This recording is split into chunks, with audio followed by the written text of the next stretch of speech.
London had always felt old to Eleanor, but never ancient until she stepped into the crypt. The museum renovation had been ordinary work at first.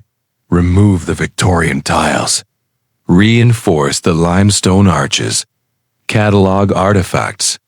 But deep beneath Ludgate Hill, past layers of Roman brick and Saxon soot, the crew broke through a stone chamber no one had mapped. Eleanor, an archaeologist with a sharp mind and a dull social calendar, was called down that night. The air was thick and metallic. It clung to her skin. The chamber pulsed with something unspoken, something older than Latin or Celtic or even myth. At its center lay a black stone sarcophagus, no inscriptions, no symbols, just a circular groove chiseled around it like a moat. The workers wouldn't touch it. Bad luck, one muttered. The stone hums at night. Eleanor dismissed them as superstitious, but she heard it too. A low drone, not quite sound, more like pressure in the skull. She should have left it alone, but she didn't. That night, she opened the lid. Inside was not a skeleton, but a withered body, leathery skin stretched tight over bone, as if the man had never truly decayed. His eyes were sewn shut with copper thread. His arms crossed over his chest, clutching a broken sword. Pinned to his chest was a plate of lead. Eleanor read the inscription aloud.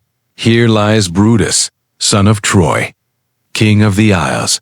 Woe to the hand that wakes him. The lights went out. For 12 seconds, there was only the pitch black and the sound of her own breath. Then a whisper, behind her ear, mine, still mine. She fled. In the days that followed, London began to change. Pigeons vanished. Foxes prowled daylight streets. People began reporting odd dreams, dreams of a man in shadow, speaking in a language no one remembered. Eleanor tried to warn the museum board, but her emails went unanswered. When she returned to the site, the crypt had been sealed, not with caution tape, but with thick concrete and iron bolts. Someone knew what she had done, but they weren't trying to protect her. They were trying to contain him. Then the murders began. 3 people found dead near the site, bloodless, eyes burned black. No sign of a struggle. No forensic trail. Just an ancient word scrawled in dust. Or blood nearby Colon Albion. Eleanor sought out Dr. Idris Vaughan, a historian of pre-Roman Britain dismissed by academia for his obsession with forbidden kings. He didn't laugh when she told her story. You've disturbed a foundational spirit, he said. Brutus wasn't just legend. He was the claimant of Britain. The land itself was tied to his blood. To wake him is to fracture the pact. What pact? That this land belongs to the living. That night, Eleanor dreamed of Brutus. She stood in a London twisted and broken. Skyscrapers half swallowed by thorny vines. The Thames black and stinking, the sky red as rust. And on a throne of stone sat the corpse king. He looked at her with those sewn shut eyes. And still, somehow, she knew he saw her. I forged this land from conquest. My blood fed the roots of Albion. You opened the door. I didn't know. The earth remembers. The crown remembers. And now they remember me. He raised one hand and the city began to burn. She awoke gasping, skin cold with sweat. The TV played static. The walls of her flat were pulsing, gently, like breath. Outside, a red mist crept down the street, swallowing street lights, muffling sirens. She called Idris. No answer. She ran to his flat and found the door ajar.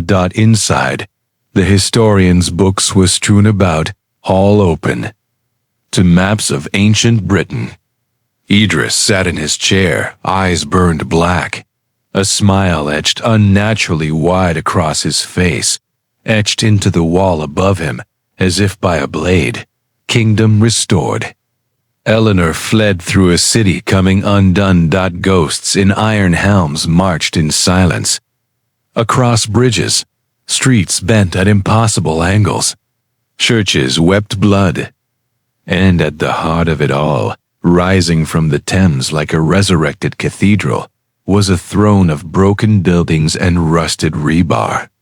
Upon it, Brutus, not a corpse now, but a towering figure wreathed in shadow. The copper thread still sewn through his eyes, and yet they glowed. "Kneel," he said.